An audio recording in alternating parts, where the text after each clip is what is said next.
Josué, capítulo de número 3. Mesmo assentados como estamos, eu quero que você, na verdade, tenha sua concentração agora na leitura deste livro, um livro histórico, mas que com certeza tem muito aí a nos ensinar, por ser palavra do Senhor. Levantou-se, pois, Josué de madrugada, e tendo ele e todos os filhos de Israel partido de Sitim, vieram até o Jordão e pousaram ali, antes que passassem. Sucedeu ao fim de 3 dias, que os oficiais passaram pelo meio do arraial, e ordenaram ao povo, dizendo: quando viedes a arca da aliança do Senhor, vosso Deus, e que os levitas, sacerdotes, a levam, partireis vós também do vosso lugar, e a seguireis. Contudo, haja a distância de cerca de 2.000 côvados entre vós e ela. Não vos chegueis a ela, para que conheçais o caminho pelo qual haveis de ir, visto que por tal caminho nunca passastes antes. Disse Josué ao povo: santificai-vos, porque amanhã o Senhor fará maravilhas no meio de vós. E também falou aos sacerdotes, dizendo: levantai a arca da aliança e passai adiante do povo. Levantaram, pois, a arca da aliança e foram andando adiante do povo. Então disse o Senhor a Josué: hoje começarei a engrandecer-te perante os olhos de todo o Israel, para que saibam que, como fui com Moisés, assim serei contigo. Tu, pois, ordenarás aos sacerdotes que levem a arca da aliança, dizendo: ao chegardes à borda das águas do Jordão, parareis aí. Então disse Josué aos filhos de Israel: chegai-vos para cá e ouvi as palavras do Senhor vosso Deus. Disse mais Josué: nisto conhecereis que o Deus vivo está no meio de vós, e que de todo lançará diante de vós os cananeus, os heteus, os heveus, os ferezeus, os girgazeus, os amorreus e os jebuseus. Eis que a arca da aliança do Senhor de toda a terra passa o Jordão diante de vós. Tomai, pois, agora 12 homens da tribo de Israel, um de cada tribo, porque há de acontecer que, assim que as plantas dos pés dos sacerdotes que levam a arca do Senhor, o Senhor de toda a terra, pousem nas águas do Jordão, serão elas cortadas, a saber, as que vêm de cima se amontoarão. Tendo partido o povo das suas tendas para passar o Jordão, levando os sacerdotes a arca da aliança diante do povo, e quando os que levavam a arca chegaram até o Jordão e os seus pés se molharam na borda das águas, porque o Jordão transbordava sobre todas as suas ribanceiras todos os dias da cega, pararam-se as águas que vinham de cima, levantaram-se no montão muito longe da cidade de Adã, que fica ao lado de Sartã, e as que desciam ao mar da Arabá, que é o mar salgado, foram de todas cortadas. Então passou o povo de fronte de Jericó, porém os sacerdotes que levavam a arca da aliança do Senhor pararam firmes no meio do Jordão, e todo Israel passou enxuto, atravessando o Jordão. Senhor, fale conosco nesta noite, ó Deus, fale conosco, transborda-nos da tua palavra, é o Senhor quem fala. Livra-nos, ó Pai, de tudo aquilo que não é do Senhor. Dá-nos a humildade, o reconhecimento de que o ministério é do Senhor, de que a palavra é do Senhor, de que o culto é para o Senhor. Nós louvamos o teu nome, em nome de Jesus. Amém. Finalmente chegou a hora de ir. Finalmente chegou a grande hora, o grande momento desse povo, de atravessar o Rio Jordão. Tem coisas na nossa vida, queridos, que parece que não chegam nunca. Que você pensa, você mentaliza, você se prepara, mas não chega. E até chegar, cria ansiedade, frustrações, talvez o medo, talvez aquela dúvida de que parece que não vai dar certo, parece que não é daquela forma, e parece que não vai chegar nunca. E quando se aproxima aquele dia, dá também aquele frio na barriga, aquele desconforto está chegando. Quem sabe, por exemplo, de uma forma muito simples, uma viagem que você nunca fez, e aqueles dias estão chegando e você, meu Deus, para que eu aceitei essa viagem? Para que eu fui pensar nesta viagem? E você começa ali, talvez, a ter algumas indecisões, alguns pensamentos, e é amanhã já a viagem. E está com aquele frio na barriga, aquela coisa assim de ansiedade. Ou quem sabe foi aquele primeiro dia seu na faculdade, que você tanto esperou esse dia chegar, para o qual tanto você estudou. Ou quem sabe foi o primeiro dia no seu trabalho, aquele emprego que você tanto queria. Mas enfim, querido, parece que aquele dia que nunca chegava, e diante de tantas tribulações, diante de tantos problemas, aos quais você pensou assim, não vai dar mais certo, não vai chegar, não vai ser por aí. Finalmente chegou. Finalmente chegou. Este é o dia, aqui em Josué, capítulo de número 3. O dia chegou. Esse dia era muito especial para Israel, porque eles esperavam cerca de 40 anos este acontecimento aqui em Josué, capítulo de número 3. Em Josué, neste livro, nós aprendemos que temos um caminho proposto por Deus, com obediência e confiança, de que Ele age poderosamente. Nós temos um caminho, esse caminho foi proposto por Deus, e com obediência e confiança nós seguimos, e nós podemos ter plena certeza de que Ele age poderosamente. É isso que você aprende em todo o livro de Josué. Então devemos seguir no caminho que Deus traça para nós, com obediência, e com a confiança, a fé, a certeza, a convicção de que Ele sempre age. 40 anos é bastante tempo, não é? E já chegou a hora. Certamente o Senhor nos deu esta terra em nossas mãos, disseram os espias, que nós vimos na semana passada, assim que eles voltaram de espiar a terra de Jericó. E eles trouxeram um relatório também, com certeza, dizendo que Jericó estava morrendo de medo, e as cidades vizinhas estão desmaiadas a vosso ou ao nosso respeito. E agora finalmente é hora de ir. Diz o texto no versículo número 1, que Josué levantou-se de madrugada. De madrugada Josué se levantou. Tem um rio para atravessar, é só um rio para atravessar. É hora de colocar todo o planejamento em ação. E ele convoca o povo. Eles partiram de um lugar chamado Sitim. E os 3 dias que os espias pediram, que os espias sugestionaram, esses dias também se passaram. E começaram a ouvir de madrugada, o povo começaram a ouvir de madrugada: vamos pessoal, vamos acordar, vamos porque nós temos um rio para atravessar. Nesses 3 dias, falamos um pouquinho também na semana passada, que foi um momento que o povo estava diante do Jordão, contemplando lá algumas coisas, alguma parte de Jericó. E poderíamos pensar assim: por que Deus já não os levou mais 3 dias, Senhor? 40 dias se passaram e a gente está aqui diante do Jordão. Faça o Jordão abrir então, a gente vai, a gente caminha. Mas não, queridos, Deus deu aqueles 3 dias, porque Ele queria que de frente daquele rio ficasse muito claro na mente deles, de que atravessar o Jordão é um desafio que eles não têm como fazer sozinhos. O Jordão estava à frente. Não haveria como eles enfrentar isso sozinhos. Então Deus deu o privilégio de, durante 3 dias, eles contemplarem bem abertamente as dificuldades que estavam à frente deles. Não sei se já aconteceu isso com você, comigo já acontece quase sempre. Parece que era só Deus colocar a mão. Parece que, Deus, é só responder a minha oração. Deus, é só o Senhor agir.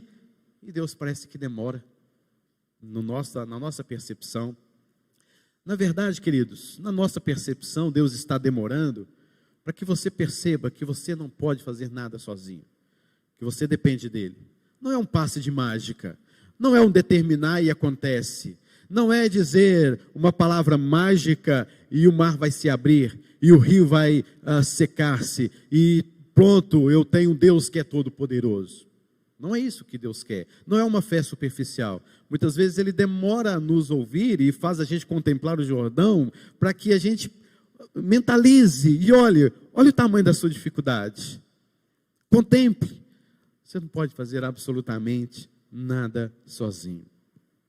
E naquela ocasião não tinha um exército de Faraó, como na saída há 40 anos atrás, vindo pressionando-os.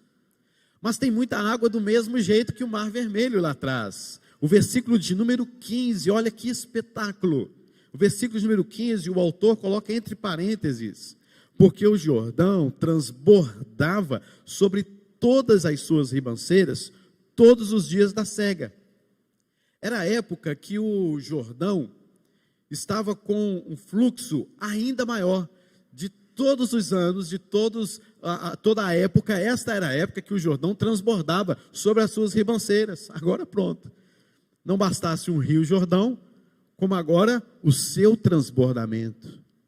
Então perceba como era maior ainda o desafio, maior ainda a dificuldade. Não dava para fazer pontes, não dava para fazer pontes. Como? Com o quê? Que estrutura? Outra coisa, era fundo para passar com crianças e animais, ainda mais que aquele Jordão estava transbordando. E às vezes, queridos, na nossa mente a gente imagina assim um grupo de pessoas, ou, meus irmãos, é 1 milhão de pessoas que nós estamos falando aqui. Cerca de 1 milhão de pessoas aqui, acampados na região de Sitim, em frente ao Rio Jordão, contemplando o Rio Jordão durante 3 dias. Como é que essa turma vai atravessar esse rio? O que vai acontecer? Primeira coisa, querido, que eu quero chamar a sua atenção aqui. Devemos seguir sempre adiante nos obstáculos, confiando que Cristo, que nos guia, que Ele é conosco. Precisamos e devemos seguir adiante nos obstáculos, confiando que Cristo que nos guia, Ele sempre está conosco. Esse é o primeiro ponto que eu quero destacar aqui e que eu vejo aqui também nesse texto. Veja só comigo o versículo de número 3. Os sacerdotes ordenaram ao povo dizendo: quando virdes a arca da aliança do Senhor vosso Deus e que os levitas sacerdotes a levam, partireis vós também do lugar e a seguireis. Contudo, haja distância de cerca de 2.000 côvados entre vós e ela. Não vos chegueis a ela para que conheçais o caminho pelo qual haveis de ir, visto que por tal caminho nunca passastes antes. Os levitas sacerdotes, homens descritos lá em Números, no capítulo de número 4, filhos de Coate, eles tinham cuidado com a arca, de levar a arca, manter a arca distante do povo, e agora aqui eles estão também com esta mesma função, este papel, 2.000 côvados. Bom, se você não sabe quantos são 2.000 côvados, uma hora dessa você teria morrido, né? Porque você não saberia a distância que você estaria da arca. É mais ou menos 1 quilômetro. 1 quilômetro. Imagine 1 quilômetro você contemplando a arca indo à frente. Mas a arca da aliança, que arca é essa? Que objeto é esse? Por que esse negócio de não encostar na arca? Por que esse negócio de manter tanta distância assim da arca?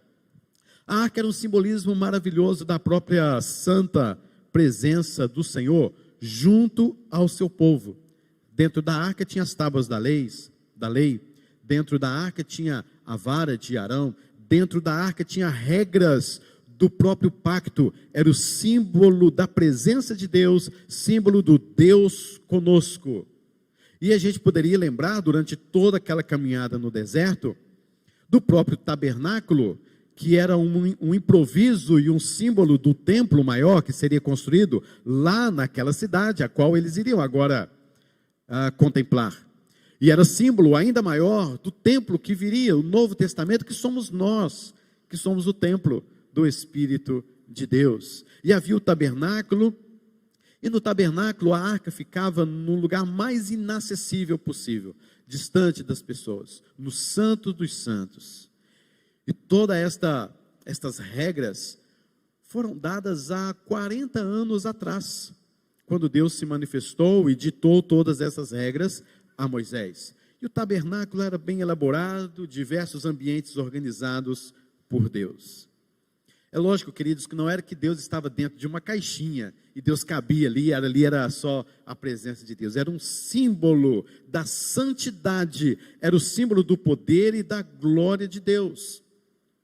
O que nós aprendemos aqui acerca da arca indo à frente? A grande conquista, a travessia do Jordão, estamos chegando na terra prometida depois de 40 anos e a arca vai à frente. O que nós aprendemos com isso? É Deus indo adiante. Deus indo à frente. O importante não são os levitas. O importante aqui não eram os sacerdotes, mas Deus indo adiante. E a ideia de manter distância é que Deus vai à nossa frente, mas devemos saber quem Ele é e quem nós somos. Sim, Ele está conosco, pode ter plena certeza disso. É o Deus Emanuel. Ele está conosco, Ele está com você, Ele está conosco. Mas nós precisamos de saber que em todas as circunstâncias das nossas vidas, há uma distância entre mim e Deus. Essa distância é exatamente o fato de que eu sou pecador e Ele é santo. Eu não posso me aproximar de Deus, diante da sua santidade, sabendo da minha grande pecaminosidade. Mas Deus é santo e Ele está conosco, e Ele vai adiante na nossa vida. E durante esta peregrinação, que durou muitos anos, os irmãos percebem que muitos já terminaram a sua jornada. Muitos que estiveram entre nós já encerraram a sua jornada. Mas nós estamos indo na mesma direção e temos obstáculos e muitos ainda para lidar. Muitos obstáculos virão ainda na nossa frente. O que não deve faltar nunca para a jornada, para a caminhada da sua vida, queridos? Deus indo adiante, Deus lhe mostrando o caminho. Como agir? Como avançar neste obstáculo que é o Rio Jordão? A gente nota aqui como Deus é amável, né? Como Deus é misericordioso com este povo, como Deus é bom e Ele continua sendo bom. Deus não jogou esse povo no deserto e falou assim: agora vocês se viram, o caminho é este, vai embora, lá na frente eu encontro com vocês. Não, Ele está junto com este povo miserável, este povo murmurador, este povo crítico, este povo que não sabe nem a hora que quer comer, este povo que não sabe nem a hora que quer dormir, este povo que dorme criticando e acorda murmurando. Este povo difícil de lidar, este povo com o qual Moisés perdeu a sua paciência uma vez, ou duas, ou três, ou saiba lá quantas vezes foram. Este povo, Deus sempre esteve junto deles. Deus nunca os abandonou durante 40 anos. Dá para você imaginar o que é isso? Caminhar com alguém durante 40 anos e esta pessoa não te reconhece, esta pessoa critica você, esta pessoa crucifica você, essa pessoa mata você, cospe no seu rosto, essa pessoa humilha você, esta pessoa odeia você, ela está no estado miserável de pecado e mesmo assim você ama e morre por ela. Caminhada, peregrinação no deserto.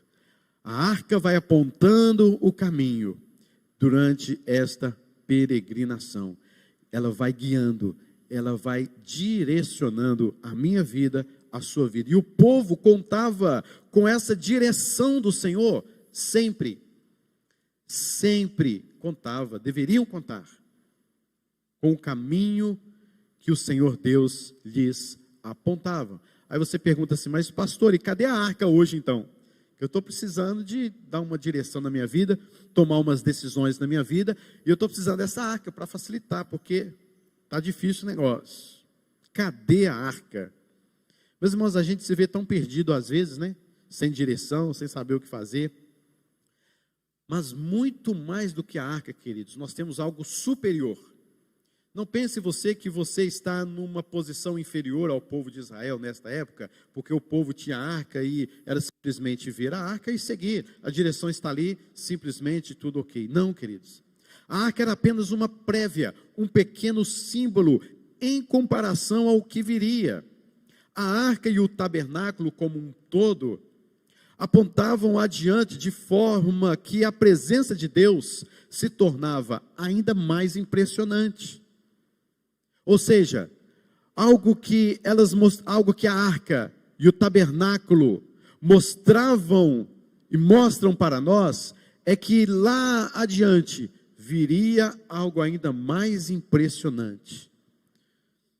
O Verbo se fez carne e habitou entre nós, cheio de graça e de verdade, e vimos a sua glória, glória como do unigênito do Pai.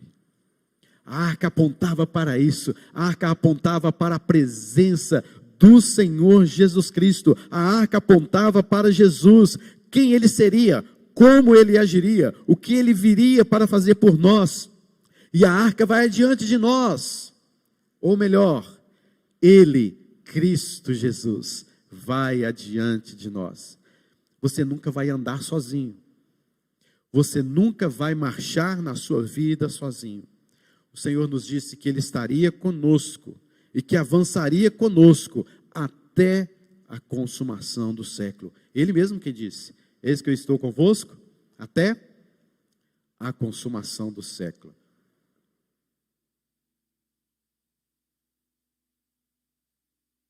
Sabe como Ele direciona você? Não é por meio de uma arca, não é por meio de um objeto, não é por um sacerdote, não é por um levita. Deus nos direciona hoje por meio da sua palavra, por meio da Bíblia. E nós temos hoje, querido, muito mais do que os israelitas, muito mais do que os Josué tinham. Eles só tinham o Pentateuco. Nós temos toda a Bíblia para sabermos tudo o que precisamos para a vida nossa, diante daquilo que Deus quer de nós. Eu sei que sem muitas decisões na vida, a gente fica meio que perdido, meio que confusos, mas Ele é o nosso guia.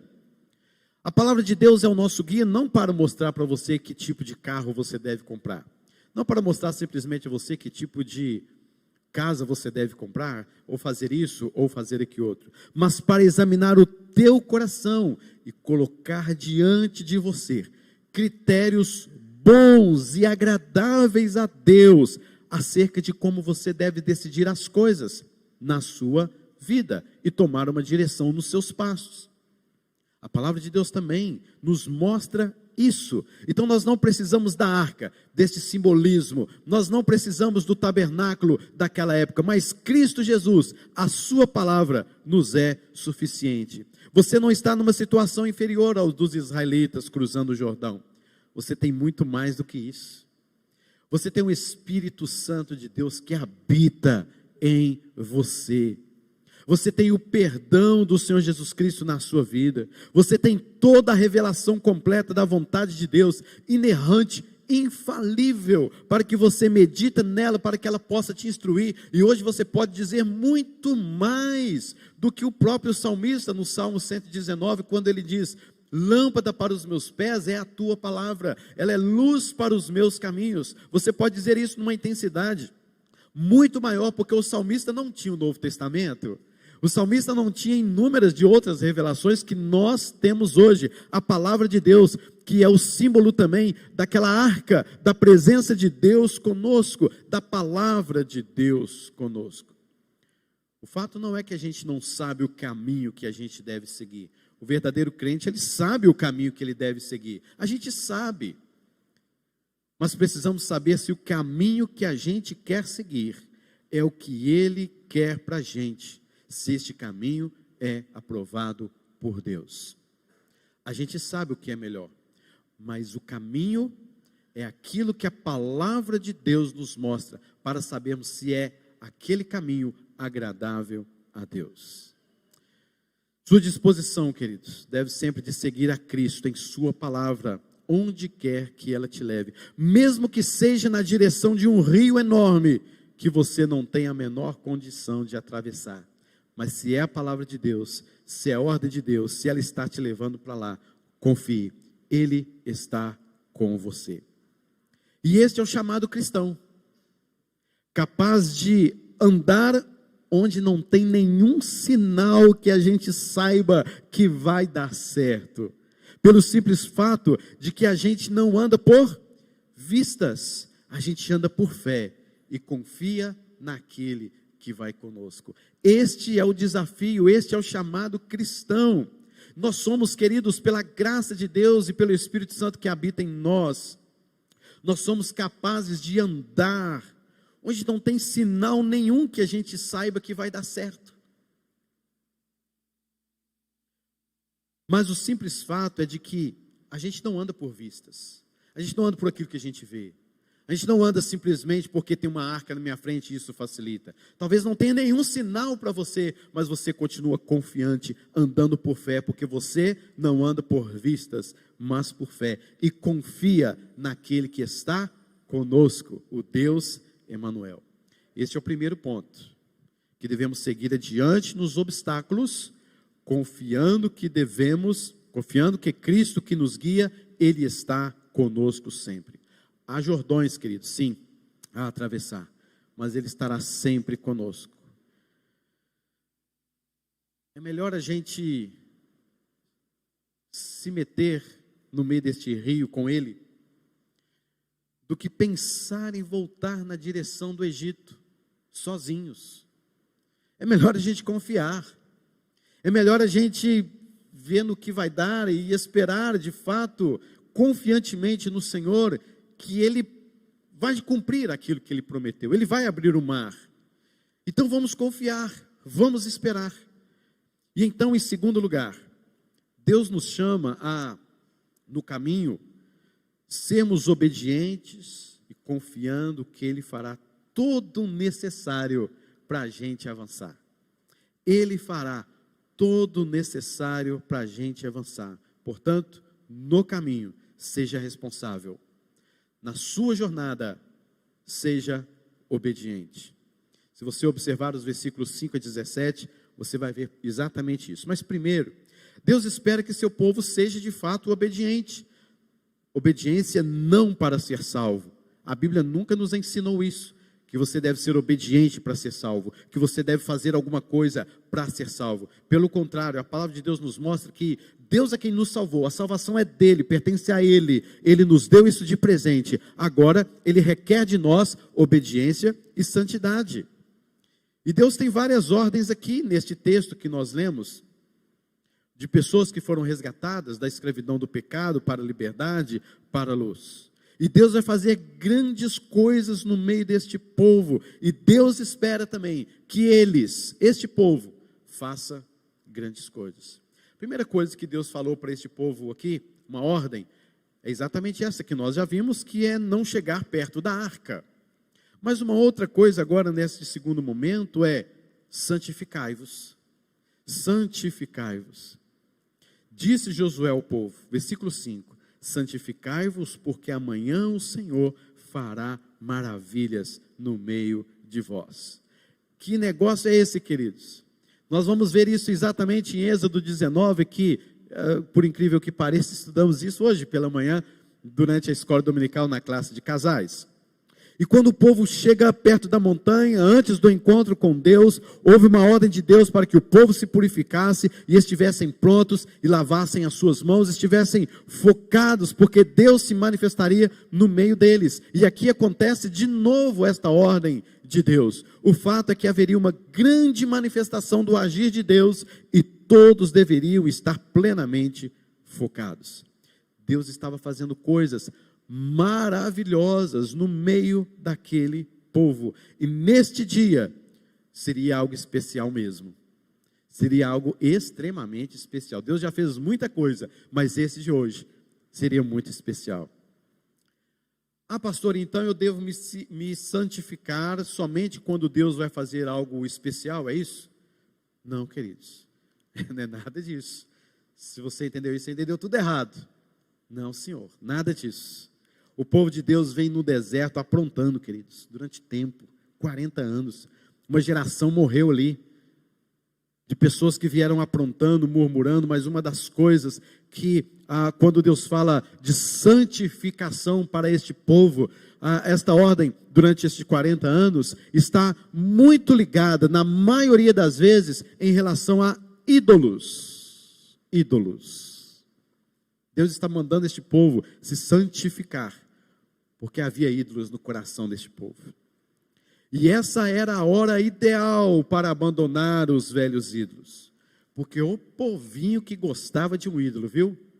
Era um Astarote daqui, era um Baal de lá, era um ídolozinho aqui guardado. Mais à frente a gente vai ver que tem gente que chegou lá na terra prometida, já guardou um ídolo consigo também. O povo miserável, né? Que gostava de um ídolozinho, pelo amor de Deus. E era importante agora que, antes que eles dessem esse passo, os ídolos fossem abandonados. Santificai-vos. Porque todos os falsos deuses na bagagem ou nos corações de Israel tinham que ser deixados de lado. Já imaginou, querido, se eles permanecessem com estes ídolos aqui guardados, segurando, ou no coração? E tudo isso acontecendo, o Rio Jordão abre, eles passam, e talvez eles começassem a perguntar assim: foi meu ídolozinho que me fez isso. Foi o meu ídolozinho que me deu, ou nos deu vitória. Outros podendo dizer assim: ai, ainda bem que não abandonei o meu ídolo da sorte. Ainda bem que eu consultei meu horóscopo hoje, eu vi que estava aqui, tudo ia dar certo mesmo. Ainda bem que eu consultei uma pessoa e falou aqui para a gente não se preocupar. Sei lá se ia dar certo atravessar esse Jordão sem ele, então é melhor eu segurá-lo aqui, é melhor eu estar com ele aqui. Santificai-vos, abandonem esse tipo de pensamento. Se você pensa, querido, que alguma coisa vem por você mesmo, você se tornou um ídolo para você mesmo. Você não é capaz, você sozinho não pode enfrentar, tem um Jordão inteiro à sua frente. Lá no Mar Vermelho haviam deuses, o próprio Nilo, por exemplo, já era um deus, o próprio Mar Vermelho tinham vários outros deuses, aquele panteão, aquele lugar de idolatria no Egito, e eles trazem isso durante 40 anos em seus corações, e agora eles estão diante da terra prometida, e durante 40 anos, muitas vezes, eles não aprenderam que só o Senhor é Deus, mesmo Deus estando no meio deles. E agora você vai ver em Êxodo capítulo de número 20, Deus falando assim: não terás outros deuses diante de mim. Não é nas minhas costas, mas diante de mim. Eu sou o Deus de Israel, o Deus de vocês. E vocês fazem ídolos, vocês procuram por ídolos e adoram este ídolo na minha frente, na minha presença. Vocês não têm vergonha na cara, não? De dar a glória a estes ídolos na minha frente, e eu estando com vocês. Vocês não pararam para pensar que vocês nunca, durante esses 40 anos, nunca tiveram força suficientes, nunca tiveram força nenhuma, na verdade, para fazer absolutamente nada, se não fosse a minha mão, o meu pacto, a minha aliança com vocês, o meu amor sobre vocês, vocês não poderiam fazer absolutamente nada. Agora chega!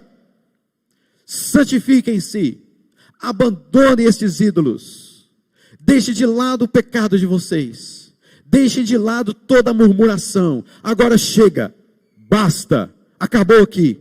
Aqui é o outro lado, agora vocês vão entrar na terra prometida, agora vocês não terão mais ídolo nenhum no coração de vocês. Aqui é o ponto final. Os seus ídolos descem, é aqui que eles ficam. Daqui para cá, agora é o meu poder que vocês verão, e eu estarei diante de vós. Meus irmãos, quantos ídolos você tem no seu coração? Quantos pecados você tem no seu coração? E você quer que Deus abençoe como?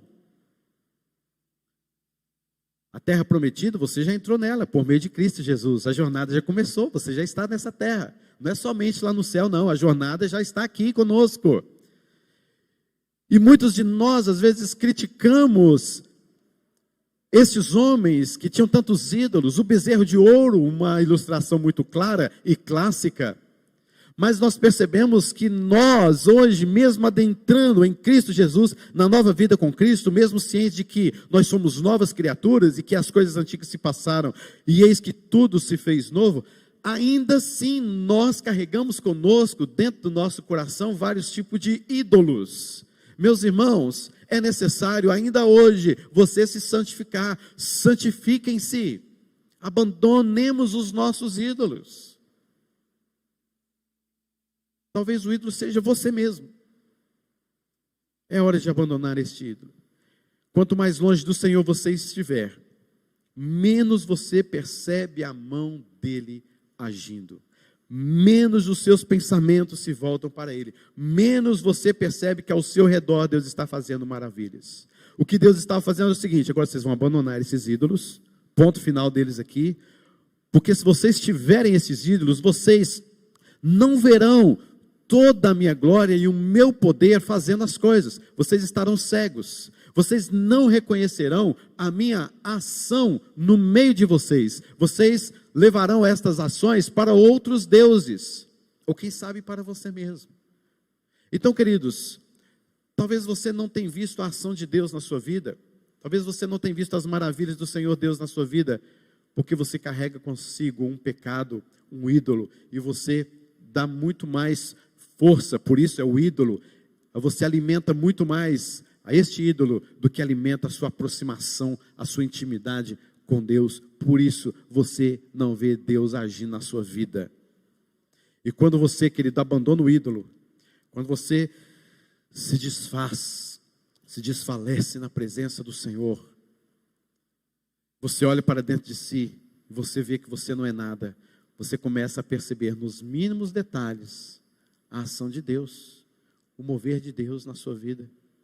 Aquele prato delicioso no seu almoço, ali começam as coisas também a fazer sentido, porque você começa a ver Deus, é providência do Senhor. Quem era eu para o Senhor me dar isso? E você agradece: Senhor, obrigado pelo alimento diário. O Senhor me disse: olhai as aves dos céus, elas não semeiam, não colhem, mas eu dou a vocês todas as coisas, e o Senhor preserva as nossas vidas. Senhor, muito obrigado. E quando você então, querido, retira o ídolo da sua vida, você começa a perceber, a contemplar a manifestação do Senhor Deus na sua vida, nos mínimos detalhes, nas coisas pequenas, no relacionamento com o filho, numa palavra da sua filha, no gesto do seu marido, talvez num presente que você ganhou, ou talvez naquilo que você queria ter e não tem, mas você vê a graça de Deus ali. Você começa a perceber assim: tudo coopera mesmo para o bem daqueles que amam a Deus, e eu amo a Deus, e tudo coopera para o meu bem. Eu vou adiante, porque Deus está comigo. É isso que estava aqui acontecendo. Queridos, o último momento aqui que eu gostaria de destacar é que no versículo de número 10, Josué chega para estes homens e fala: nisto conhecereis que Deus, o Deus vivo, está no meio de vós. Nisto conhecereis, porque à frente de vós está o rio Jordão, mas não é só o rio Jordão, não é só o rio Jordão, a caminhada de vocês continuará. Do outro lado do rio Jordão tem 7 povos, tinham mais, mas 7 aqui é um simbolismo de ferocidade, de perfeição, e Josué dá a lista para este povo: os cananeus, heteus, heveus, ferezeus, gergazeus, amorreus e os jebuseus. Não é só o rio Jordão não, queridos, não é só o rio Jordão. E você vai atravessar o rio Jordão, e chegamos na nossa terra prometida, graças a Deus, graças a Deus mesmo. Mas tem um Jericó à frente, tem um povo à frente. A jornada não acaba aqui. Sabe o que estava mostrando aqui, queridos? Deus estava mostrando algo bem simples para este povo, que vai ter muita luta de fato à sua frente, na sua vida, Israel. Mas se você agora entender, querido, preste bem atenção nisso, se você agora entender que foi o Senhor quem te fez passar por este obstáculo, você vai entrar com o coração tranquilo. E quando vierem essas batalhas, de fato, de verdade, contra este povo, você vai se lembrar que quem trouxe até aqui e quem vai cuidar de você. Ou seja, Deus está fazendo algo grandioso, você agora está enxergando porque você abandonou os ídolos, você começa a enxergar o que Deus fez, e você tem uma plena confiança de que agora, mesmo diante deste povo feroz, bravio e preparados contra este povo na guerra, na batalha, mas isso vai ser peixe pequeno. Porque agora eu vi que o Senhor está conosco. E o próprio Josué disse isto: nisto conhecereis que o Deus vivo está no meio de vós. É que vocês, lá do outro lado, depois de atravessar o Rio Jordão, lá no futuro, lá na frente, vocês também vencerão outras batalhas. Vocês também vencerão outras lutas. Se você perceber, queridos, se você tiver olhos para ver, como que o Senhor já tem te ajudado a enfrentar obstáculos hoje, as dificuldades, as lutas que vierem, serão enfrentadas de maneira diferente. Talvez nada vai mudar, mas talvez um problema vai até se agravar, daqui não sei quanto tempo. Mas o fato de você ver a manifestação de Deus na sua vida hoje, isso vai te trazer forças para você batalhar qualquer batalha lá na frente, porque nisto você conheceu que o Deus de Israel está contigo. Que o Deus de Israel está contigo. Se você perceber ainda mais, queridos, a salvação maravilhosa que Deus te deu, o que Ele fez em Cristo por nós, e se você não perder o foco desta ação do Senhor, se você não deixar com que os ídolos ceguem os seus olhos em teu favor, você vai pensar melhor sobre o tamanho dos gigantes que você vai enfrentar adiante. Se a cruz já ocorreu, se a derrota do pecado já ficou para trás, Jesus Cristo disse: está consumado, está consumado. E se somos salvos já pelo amor de Cristo, quem nos separará do amor de Deus? Quem? Os jebuseus, os girgazeus, os heveus, os jebuseus. Quem? Queridos, nós precisamos de olhar para a cruz é a maior manifestação da presença, do amor, da misericórdia, da graça, da bondade do Senhor sobre a sua vida, sobre a nossa vida. Ali, queridos, nós podemos ver o grande maravilhoso poder de Deus agindo sobre as nossas vidas. O que vier para frente agora é fichinha. O que vier para frente agora na nossa jornada, o Senhor já está conosco, eu tenho certeza disso, porque Jesus Cristo disse uma vez: está consumado. Então, queridos, eu preciso de ver em tudo isso, que na nossa jornada, na nossa caminhada, Deus está conosco. Ele requer obediência, Ele requer santidade, e Ele nos dará forças para suportar todas as provações. Ele nos faz contemplar o que precisamos, ou o que vamos enfrentar, mas Ele estará sempre conosco. E o mar e o rio, então, queridos, para encerrarmos. O rio, então, se abre. Chegou o dia. Finalmente chegou este grande dia. E eles estão ali, os sacerdotes com a arca, o povo a 1 quilômetro, visualizando. E agora é hora de marchar. E o texto diz detalhes, que quando a ponta dos pés dos sacerdotes tocaram a água do Rio Jordão, o rio foi se secando, foi se abrindo. E ele foi se abrindo lá para os lados da cidade de Adã, de Sartã, no Mar Salgado. 20 quilômetros aproximadamente, porque a gente imagina que foi só uma fileirinha, né? E todos passaram ali em fila indiana, né? Todo mundo atrás aqui, porque... Não, o rio foi parando, foi se secando a 20 quilômetros de distância. 1 milhão de pessoas passando. Se eu estivesse lá, queridos, na hora que eu estava olhando a arca, eu falei assim: pá, esse negócio não vai abrir não. Esse negócio aqui está meio estranho. Deixa eu levantar a calça aqui, porque vai molhar tudo. Deixa eu pegar meu filho aqui no colo aqui, porque ele vai se molhar. Não está dando certo esse negócio não, Josué. Josué, que negócio é esse? Porque eu só ouvi história lá atrás, do meu pai, da minha mãe me contando, que o mar vermelho se abriu. Agora somos nós, Josué. Lá atrás existia Moisés. Aqui é você, Josué. Josué. Estava ali na nuca de Josué. E Josué lá, né, se preparando. Eu falei: não vai dar, não vai abrir. Deixa eu levantar aqui as minhas calças. Deixa eu tentar aqui, ver se eu faço alguma coisa, porque nós temos que atravessar esse rio, é grande demais. Eles pisam. Pá. E a água vai indo, e vai subindo, e vai sumindo. Eles passam em terra seca. Terra seca.